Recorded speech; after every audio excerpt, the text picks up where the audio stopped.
take it. And we're not going to stop him. Of course we're not going to stop him.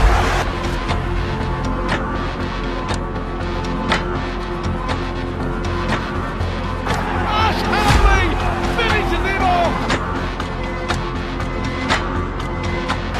Jack Bird with his first Leeds try.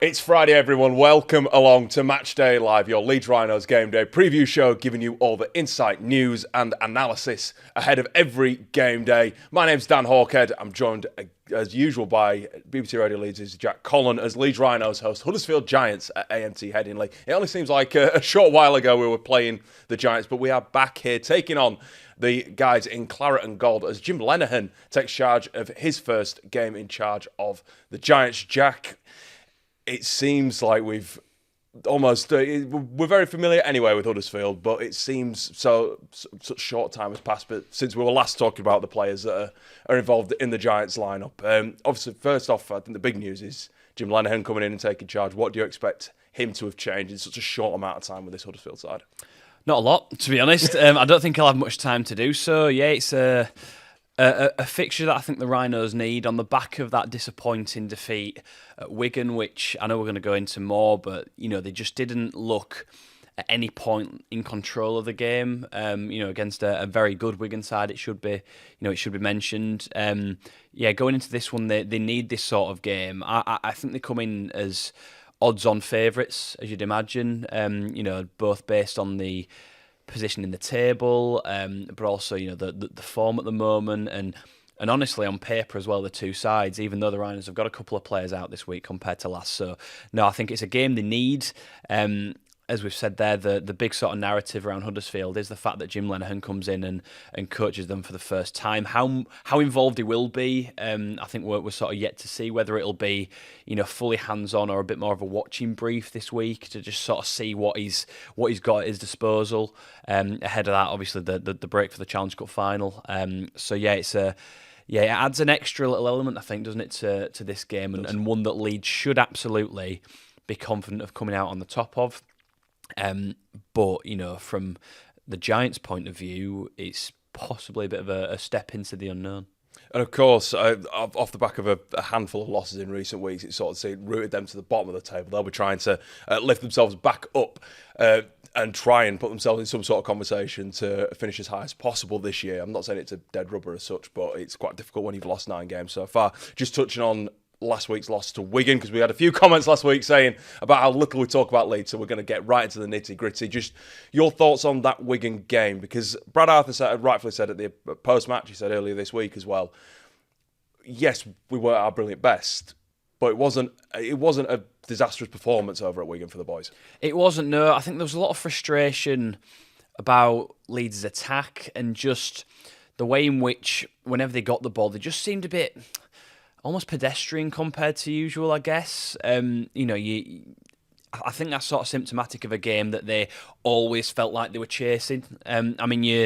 You've got to give some credit to Wigan. I think they completed at over 90%, which, no matter how you play, that is always going to be a difficult task. And when they are on it, they are so difficult to beat. And, they were very much a team with Wigan that just played percentages, just played patiently, and when those opportunities arose, they absolutely took them. And from that early try that they scored, as I say, Leeds just felt like they were always chasing the game. And I don't think Leeds are at their best when they're in that position, because I think you suddenly see the likes of Lachie Miller, Brodie Croft, possibly Jake Connor as well, almost starting to just trying to win that game on their own and trying to change it on their own.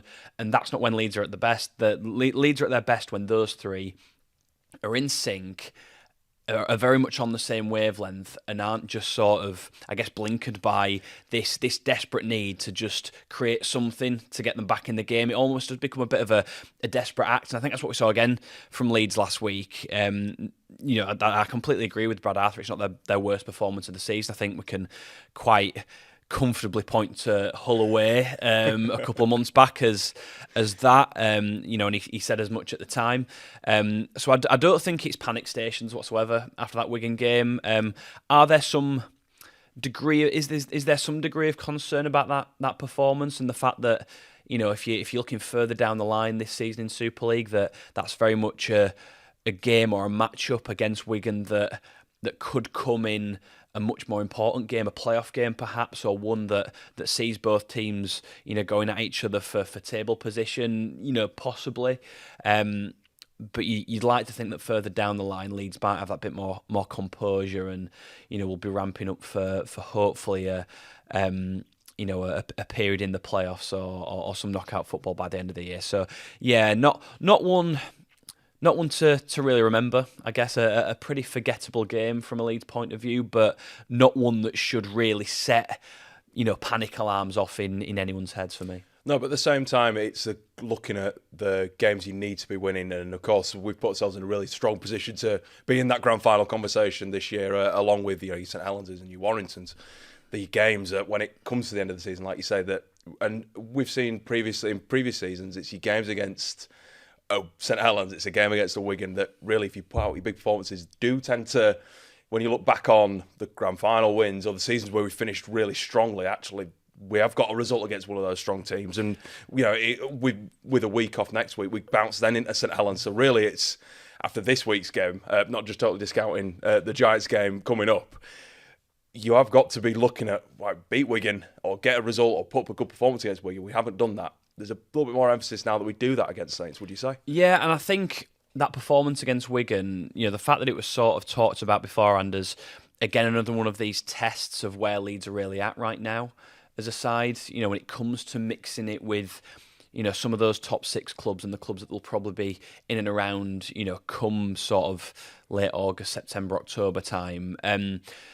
It was just one of those games as well where nothing really seemed to go Leeds' way. I sort of said it was summed up by that point in the second half where it was the no try decision against Ash Hanley that was referred to the video referee, where it had been batted down by a couple of Wigan players, and 9 times out of 10 in those situations it's going straight in someone's hands and Hanley plants it down. On this occasion it hit his hand, was knocked forward, and then he grounded it, and so obviously it was a knock on straight away and no try. There's not many times that Ash doesn't score those kinds of tries. Well, exactly, and it's one of those where I think, and this is no sort of, it's not a conspiracy or anything like that, it's just one of those games where sometimes you see it and you just don't get the bounce of the ball, and it is just one of those days where nothing really seems to go your way, and it very much felt like that for Leeds, in part because of what Wigan did, but that moment in particular just sort of summed that game up for me. Again, how often do you get it with this Leeds team that twice in one game, when a ball is being passed, it's passed straight into the side of a dummy runner? That happened twice in the game. I think it was Jake Connor late on at one point. It might have been Cameron Smith at some point in the game as well. But, how often does that happen? Not very. It just didn't feel like Leeds' night. But to go back to your original point, looking at the sort of run they've got in a couple of weeks, Saints in there, Warrington in there, 2 massive Thursday night games, those. Toulouse in France as well. I was going to say a trip to the south of France in the middle of that. It's a big couple of weeks, and, another couple of games there in Saints and Warrington where, again, it'll be a test of where Leeds are really at. And I think on the back of that Wigan performance, there'll be a real desire and a real want to actually show in one of those bigger games, or those sort of builders bigger games, that they absolutely can show up. And of course, I think momentum's got something to play in it. And I think obviously we should look for a really strong performance against the Giants today, and hopefully come away with a similar performance like we did at the Acute Stadium with that 10-try performance.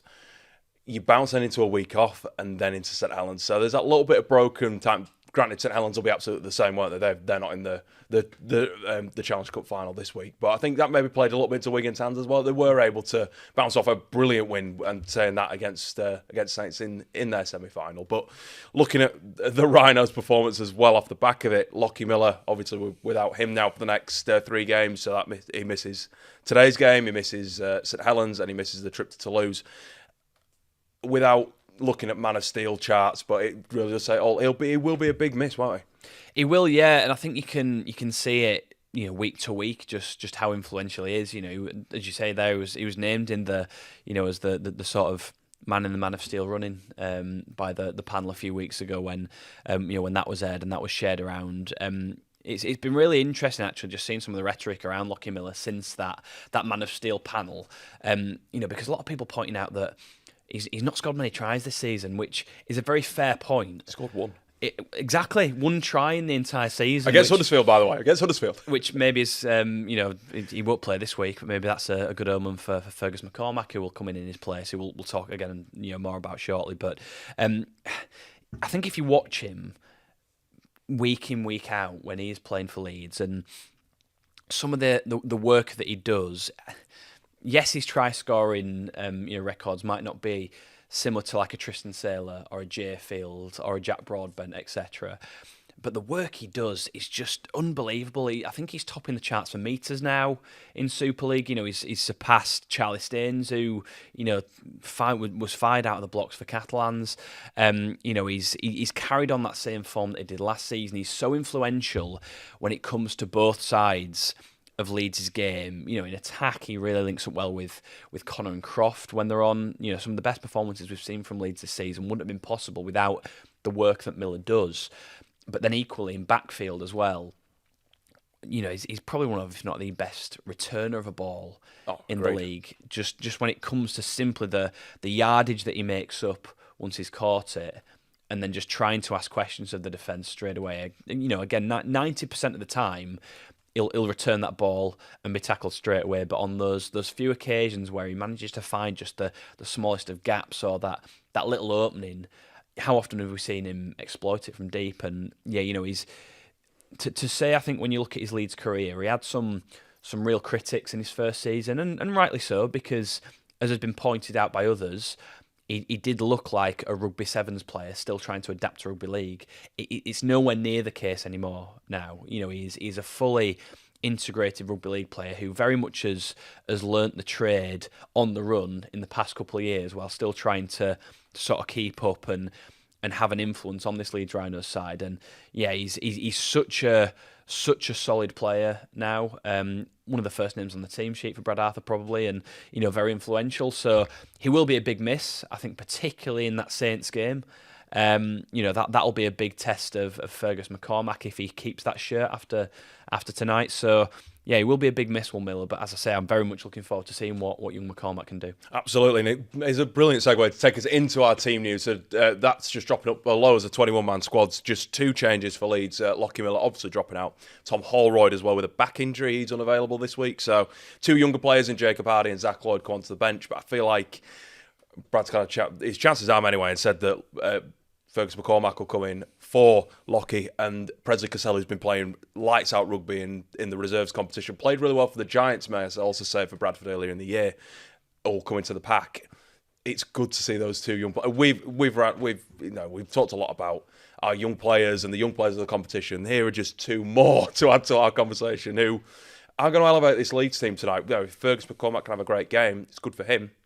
But Presley Cassell, we've already seen how he can play, and as a starter or off the bench, playing whether it's prop or loose forward, he's pretty apt to be in a Super League pack. Without a doubt, and I'll start on McCormack because what a boost for him. Brad Arthur putting his faith in McCormack there in that position. I think a lot of people's first sort of instinct probably would have been to say Chris Hankinson will probably drop in there, which I know certainly was mine when that verdict on Miller came through. Was Hankinson, he sees as that sort of Swiss Army knife of a player, can really fill in anywhere, has filled in at fullback for Leeds, since he joined midway through last season.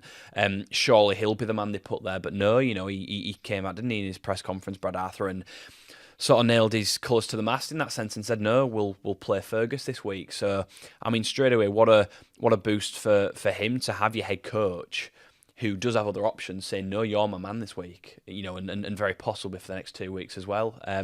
So no, I'm really looking forward to seeing how he does. What did you think about him playing in the Widnes game? Sorry to jump in, but what did you see from? I know he came off the bench that Widnes game, but how do you think that'll have helped prepare him? He's not chucking him in just sort of straight off the bat. He's had 20 minutes or so in a pretty tightly contested Challenge Cup game. I think what it might do is just take that. I mean, I think there'll probably be nerves because I think that's natural for any young player. Probably some of the more experienced ones as well on a game day. But I think it'll probably just take the edge off of that slightly. In that, he'll have that little bit of confidence that yes, he has played a bit of men's rugby league. Because I think I'm right in saying he's one of the few players as well actually in that sort of Rhinos system, that development system that hasn't had a loan spell, for example, in the Championship. I think he's one of those that has been kept entirely in house. Which is quite unique, I think, especially in this day and age of, the dual reg system of the past and the 1 week loans that we're seeing constantly at the minute. But, by the way, I think that's another point to make. How good to see the Rhinos back in youth.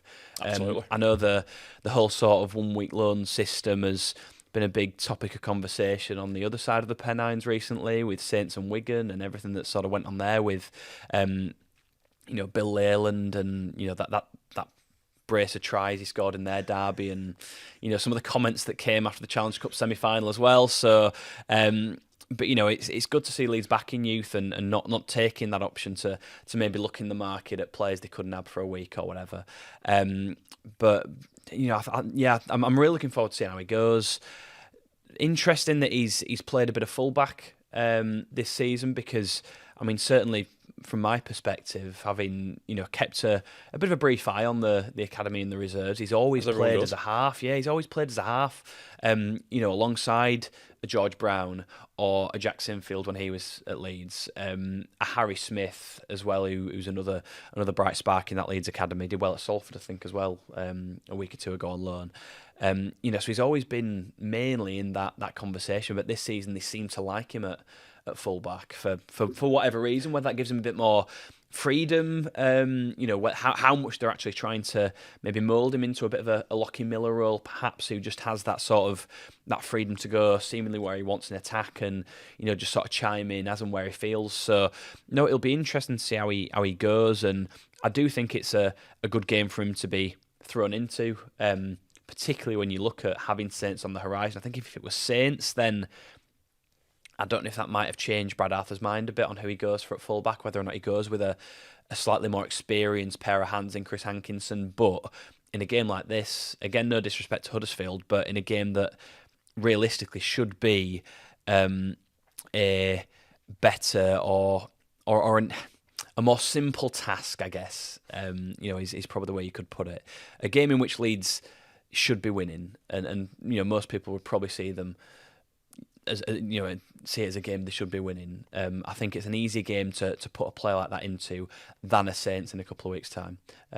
Preza Cassell as well is obviously the other player that comes into the squad.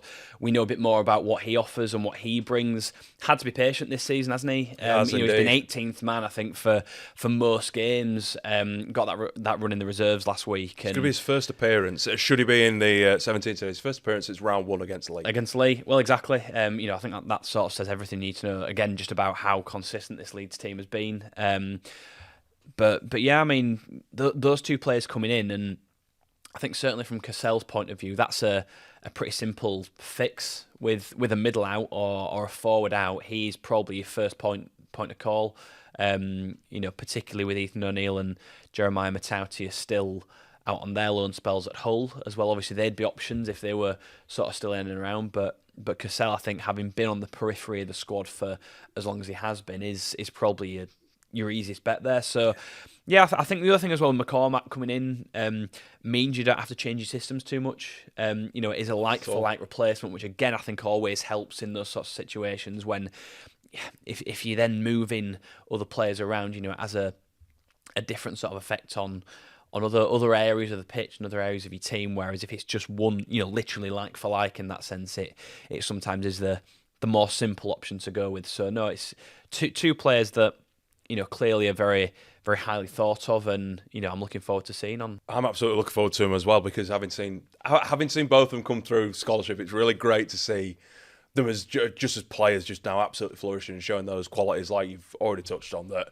make them stand out as amongst this Rhinos lineup. And when you look at Huddersfield on the opposite side, they've named only 20 players ahead of this game. Is that something, before we dig into who was it in and out, is that something you're worried about, looking at someone who's covered Huddersfield a few times this year, they're only naming 20, given the injury crisis they're in? You could probably use that as an excuse, but that's from Jim Lenihan, he's naming 20 names. Is that something that you're a bit confused about or concerned about? Well, it's been the case for Huddersfield for times this season already, and last year as well, the year before even, where they've had injuries really bite them. Probably more so than any other Super League club. I remember when Luke Robinson was still in charge, and there were times where he almost felt like they were cursed. It was the Huddersfield curse they were talking about. Some of the stories that he sort of would say about how injuries were picked up, or when they had dramas about player selection, you really did feel for him. I remember him telling a story. There was some point last season where Tuilagi wasn't injured or anything, but nearly didn't make the game because he ended up in traffic. There was an accident on the motorway as he was coming over from Salford. And they ended up getting Jack Billington to go and swap cars with him. So Jack Billington ended up sitting on the M62 for an evening because he went and swapped cars with Lachie to allow him to go and play the game. So, if that didn't sum up the sort of dramas that Huddersfield have experienced, I don't know what does. But it's a great story. It's a ridiculous story. They seem to be turning a corner a few weeks back when it came to injuries, but it seems like that hasn't lasted too long, and all of a sudden they do find themselves in a bit of strife again in that particular regard. Adam Clune's missing for a few weeks now and will be. Some of the players that have come out of their 21. We've not had sort of any confirmation yet on exactly why, but Adam Swift's not involved. Asher O'Donnell, and I think a couple of players last week actually might have picked up HIA, so that might be the reason. Asher O'Donnell's a HIA. There we go.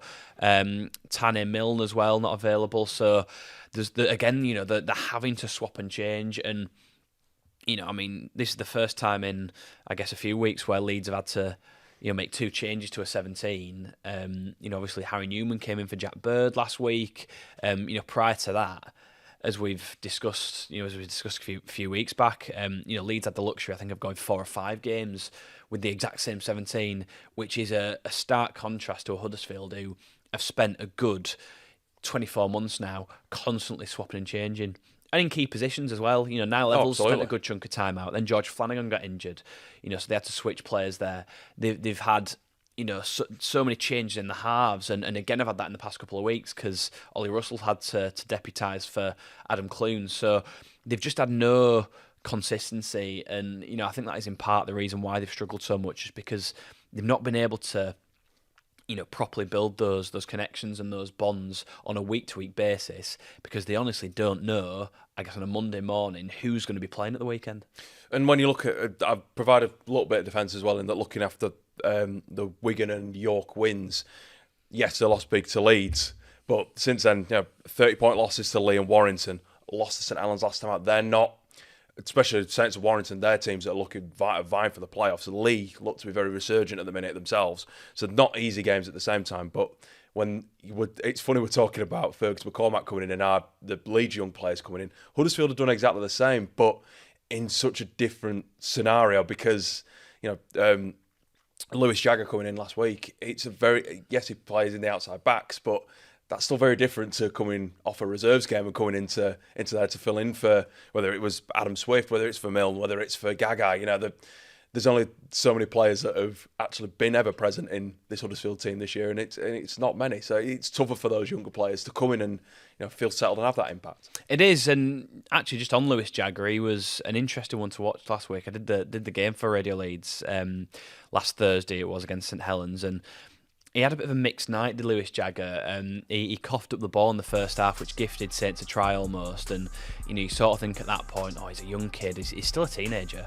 I think he's 18 still. You're thinking, how will he respond? Will he drop his head, or will he try and fight back, and he absolutely did the latter.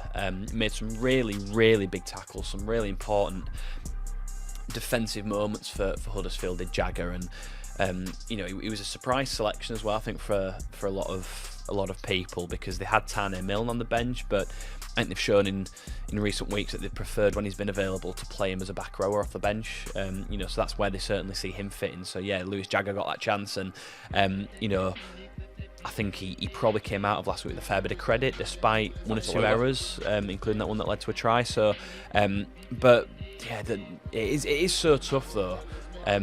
I imagine for those young players to come into a squad that is just in such a state of disarray, almost on the regular, as Huddersfield tend to be. I guess when you're a young player, you're probably looking to come in, and I'd imagine you're looking for those senior players who will give you a hand on the day, who will help you out, who will cover you if you do make a bit of a naive error. And there are certainly some individuals like that in the Huddersfield side, but not enough, and not as regular as well. Exactly. Yeah. I mean, Clune is the perfect example there. He, as the club's captain and the leader, he would be the one that most people, or most younger players, would probably looking up to have their back in those sorts of situations. But he comes back for 4 games, I think it was, and all of a sudden he's injured again. So it can't be easy for anyone in that Huddersfield side, let alone those younger players that are being called upon. They might have another one this week playing in Connor Carr, because they've lost Adam Swift, as I say. So yeah, there's so much chopping and changing in that Huddersfield lineup that they can't find any consistency, and that has been one of the real pitfalls, I think, for them. And they've got, obviously, alongside Connor Carr, they've got Sam Hewitt back in this week, straight replacement for Asher O'Donnell, you'd believe. I think rather than doing our key players this week, we'll focus on, we've already talked about Lewis Jagger pretty in depth there. 2 other players that they've brought in on loan, one on a shorter term, one on longer term. We'll start with Lee Kershaw. This should be tipped to be his last game, judging it was only a 2-week loan spell out on the wing, replacing Jacob Douglas. Actually, for someone like the Giants to get him as a pickup with his Super League experience with Wakefield, with London, and he's not quite broke through at Hull KR, but for obvious reasons, looking at how they're playing under Willie Peters, he was fantastic as a pickup. Just for, even when you talk about players that you can look up to, Lee Kershaw is definitely one of those that has been around the block and done it a few times, that was a great outside back option to have alongside Lewis Jagger, I believe. He's almost become the forgotten man a little bit as Lee Kershaw, and in part because of his injury. He's just come back off a really long-term injury for Hull KR, played a bit for their reserves, and I think in part why they were so happy to let him go to Huddersfield was just to get some more Super League minutes under his belt. And as you say, that Hull KR side is so competitive in terms of personnel and position that he probably does find himself a fair bit down the pecking order. So why not make a move to Huddersfield and somewhere where you're going to get more regular game time? And it was another one of those where he came out of Thursday with a fair bit of credit. Bearing in mind that's a completely new centre wing pairing in him and Jagger, because they were that right side for Huddersfield, and they both came out of it with a fair bit of credit. Yeah, and Kershaw just very much did what Lee Kershaw does, which is just provide some physicality, challenge the opposition, in that sense. He's got a good turn of pace. He really does. Defensively, he's just sound. He's the kind of winger that he's never gonna make the headlines or blow teams away, but he's just so resilient and just never stops. And that really works in his favour. I think he's just such a trier. And he's always been like that since his days at Wakefield. I remember there was a point where, I think I'm right in saying, when he left Wakefield, he was searching for a club. I can't think where he actually ended up, which of his spells that was. It might have been London, on the back of that. But he ended up working, I think, as a delivery driver for a while. Yeah. Just because he nearly fell out of the game. And he's bounced back and he's still a Super League player now. And that, I think, is very much testament to the work and the effort that he has always put in. And I mean, you don't get signed by a club like Hull KR for no reason. They took a chance on him. Probably didn't see him as a first team regular, but as someone that they could have there as a backup to call upon if they need. And I think that does say a lot about a player like Lee Kershaw, because as I say, he stayed in Super League for a fair old while, and rightly so too. So yeah, he's just such a resilient player, I think, on that right edge for Huddersfield. And his loan might end this week. I wouldn't be surprised if they try and get him even longer. You'd try, wouldn't you? Yeah, absolutely try. Just to keep as an option there, and just to have as a dependable player on that wing. So, yeah, he has been a good pickup for the Giants in the past couple of weeks. And a different kind of player to Jacob Douglas, who they had obviously as one of the younger players from St Helens. The other loanee who's definitely here until the end of the season is Cole Geyer. Now, I didn't know much about him, Jack, coming into this game. Doing a bit of research on him during the week. He's got a pretty good resume, to be fair. He's a 2-time Queensland Cup winner with Burleigh and Brisbane. He's played a little bit of pre-season challenge as well down under in the NRL. He came over to Oldham, really wanted the chance to come play in the UK and decided to take a chance on Oldham. Scored 5 tries in 14 games. I'm rattling off a few stats here. But when you look at that as a resume, for them to get him as a pickup, he almost bolsters that 9 position. When you look at, Zach Wolford's been week in, week out. But whether it's Kieran Rush or is it Connor Carr that's the other hooker option, really? Rush. He provides, there you go, so it's Kieran Rush. He provides loads of experience on top of that. He's a great pickup for him. Fantastic, and I've got to say, he looked really, really tidy on Thursday against St Helens. He came on in the second half, really sped the ruck up, had some really nice runs as well from dummy half. Bit of a different hooker to Wolford. I think he's more of a runner, is Cole Geyer, and I think for Huddersfield now, they've got something there that they haven't had in feels like a fair old while, which is a proper 9 rotation.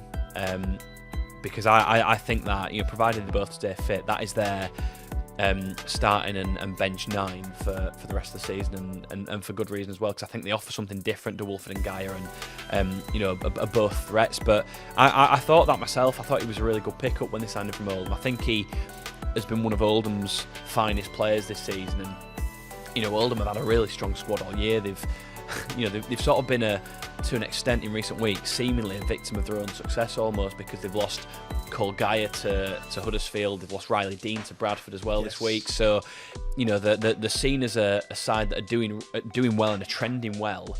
And Super League sides who are in a bit of desperate need for players are looking at Oldham as a viable place to go and possibly pinch someone, and that's what Huddersfield have done with Geyer. So, I thought he was really good for Oldham when he played. Very lively around the ruck and just offer something different. Like I said, very good pedigree. Son of Matt Geyer. Very good pedigree. Yeah. From a very good rugby league family in that sense.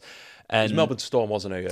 He was. He was with Matt Geyer, and Cole spent some time in their junior system as well.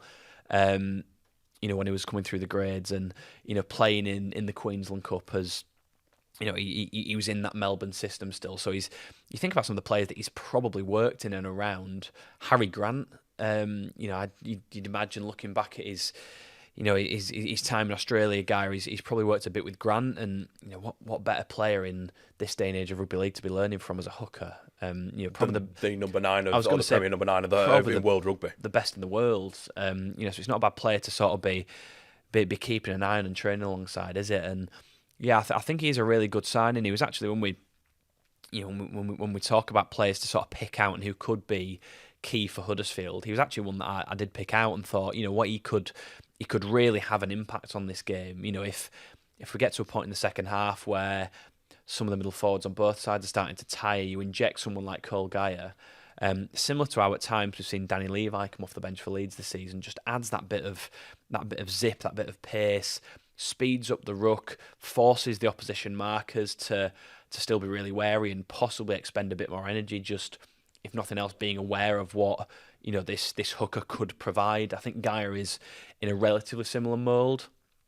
Probably not as quick as Levi is. He's got a different sort of body type. He's not as sort of agile and small as Levi tends to be, but he's still a very, very wily hooker, and I think you can see that from even just a handful of games or a handful of minutes that he's had for Huddersfield so far. And it'll be interesting to see how he goes on. Bear in mind, Huddersfield are also looking for their first win, or only their second win at AMT Headingley in the last decade. Now moving on to our head-to-head, we've picked out, we've gone straight into the pack.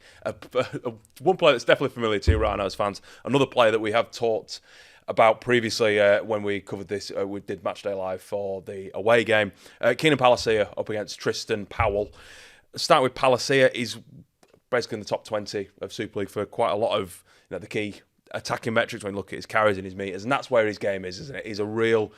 When it's going blow for blow in the packs, you want Keenan Palacio on your side, don't you, Jack? Without a doubt, yeah, and I think he's probably been one of Leeds' most consistent players this season.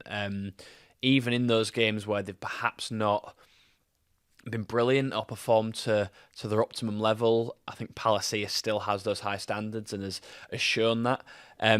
He's a real leader of that Leeds pack, and I think that says a lot, especially when you look at the other names in there, like your Mikolaj Ledskys, I guess like your Tom Holroyd, who's still in general terms, when you look at forwards, I guess Holroyd is still ever so slightly green, even though he is sort of approaching sort of mid-20s and has really established himself. He's still not a sort of middle veteran as Palacio is coming towards, when you're hitting sort of that 30 age, which, has often been considered a prime age for a middle forward. So, I think Palacio is so important to this Leeds side in what he brings, as I say, just consistency, but also when other players seem to be struggling to properly make dents in the opposition defence, he's never that player. He always comes on for his second stint and has an impact. You can tell as soon as he's back on. He doesn't take a backward step. His meters after contact, which I don't have the stats on, I'd need to have a look at, but always seem to be very positive. He always just seems to have that impact. So yeah, he's really important to this Leeds side whenever he is on the field, and I think that's shown in that he's essentially started most games, hasn't he, this season? When Brad Arthur has decided to rotate some of those forwards. So yeah, for me, he's become a real leader. Off the back of a really successful first season at Leeds, he's looking even better this time around. Before we move on to Powell, how do you see? We've talked in previous episodes about what that Leeds pack looks like. How do you see Palacio playing in this game particularly? Do you see him as a prop option, or do you see him as, I'm going to take interchange out, or do you see him playing potentially as a loose and going a little bit bigger? I guess if you're going to put, it depends what he's going to do with Presley Cassell, I guess. But if you were having Tom Holroyd in there, would you see him as a prop, or would you see him as a loose forward for this? I think he'll start as a prop. And I could well be made to look a fool in a few minutes when that 17 drops. But I think he'll play as a prop. I think that's very much sort of the way that Brad Arthur has decided to go with his side in recent weeks, is to have two props there and have either a Watkins or a Smith at loose forward. And I like that option. I think when the squad numbers came out at the start of the season, I was quite surprised to see Watkins take that 11 shirt because I still see him as being a better player in the middle. I think when he came in midway through last season, that's where he played best. He's such a luxury player to have, isn't he, Callum Watkins, in what he does? And I think he plays his best rugby. Certainly now, at the point he's at in his career now, is in the middle. But you weren't seeing that Chris Hankinson would be a back rower, and neither exactly, was I, my friend. Exactly. So you never know, and genuinely, you do never know, do you? But that's again a luxury Leeds have, is that there's so many players in that sort of forward pool that can play on the edge or can play in the middle. Going back to Palacio, no, I think he'll be a prop. I think Ledski will probably be the player that's brought in to start in place of Holroyd. Just in fact, he's got some of those starting runs on the board in recent weeks. That still leaves you with a bench of Cooper Jenkins, either Smith or Watkins, and Presley Cassell. So I think he'll definitely use him as a prop still, and he will still go with Watkins or Smith as that loose forward, in part just because you have lost another big body in Holroyd. Now we know Cassell mainly plays through the middle anyway, but I think just to take a bit of that pressure off him and not ask him to be almost your sole impact middle off the bench, I think Palacio stays in that prop spot. And Tristan Powell, very much in the same ilk, has played both prop and loose forward this year, has got 13 appearances, seems to be one of the players that's in and around that Giants lineup basically every week. We've sort of raved about just how good he is in Huddersfield's pack. What do you see him doing and having an impact in this game? Because he was quite quiet, I would say, in the return fixture back at the AQ Stadium. Just another consistent player. He really, really is. And I know we said that about Palacio, but Powell is in a similar mould, albeit quite a different player still. He doesn't probably have the same impact in terms of contact that Palacio does. But in terms of his work rate, you'll do well to find another player on that Huddersfield side that works as hard as he does. He's just relentless. in the way that he goes about his business, both in defence and attack. He's the Giants' top tackler this season in Super League. I think he's Super League's maybe fourth, top tackler overall. He's up there. He's very much up there. Which just gives you an indication of the work rate that he's got now. Huddersfield do have to make a lot of tackles because just naturally on the balance of how they've performed in games, they do a lot of defence and the other team sees a lot of the ball.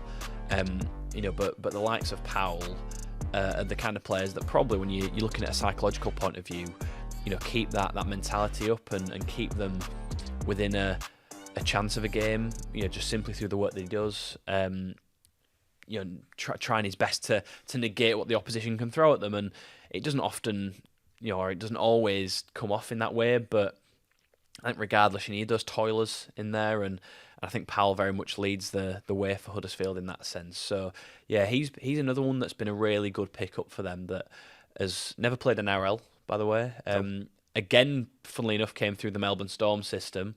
Played with Cole Geyer at Brisbane, I believe. Precisely, exactly. So Huddersfield have made a real sort of good fist of trying to sign some of those lesser known Australian players, trying to pluck them from sort of the Queensland or New South Wales Cup. I think Powell has been one of the biggest success stories for them, certainly in the past couple of years. In that sense, so.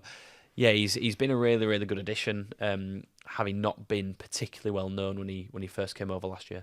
And we will see just how that Huddersfield pack goes up against the Rhinos very shortly when both teams run out here at AMT Headingley. Now, if you are not at AMT Headingley, get yourself a ticket now, grab a really quick one and get yourself down here to watch the action live. But if you can't, Sky Sports Plus has all the action. We're a bonus stream this week. We're not on the main channel, so you'll find us under the Rugby League category, and then you'll be able to find the stream there. It means we're also on Super League Plus for you subscribers on there too.